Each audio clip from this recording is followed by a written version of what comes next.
Larger projects in Scrivener will often end up with lots of documents in the binder, organised into different folders.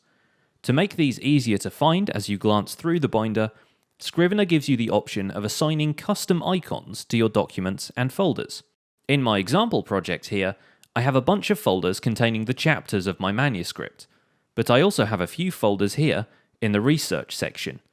This notes folder contains notes, and this folder named Ideas is a collection of rough ideas for scenes I want to add in later. Naturally, I'm referring to these folders a lot, but right now they're just using the default blue folder icon, and they look like any other folder in the project. To make them easier to pick out, I'll assign them each a custom icon. Let's select the Notes folder, go to Documents, Change Icon, and choose the green Notepad icon. This helps the Notes folder stand out in the binder. The Ideas folder could use a different icon. This time, let's Control-click on it, find Change Icon in the pop-up menu, and choose this light bulb. Over in my Draft folder, I have a Problems document which contains notes I've taken about the problems that have arisen in my manuscript, plot holes, time travel paradoxes, that sort of thing.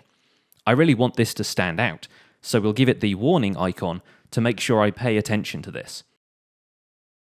Scrivener has a variety of built-in icons, but your options don't stop here. You can even use emoji.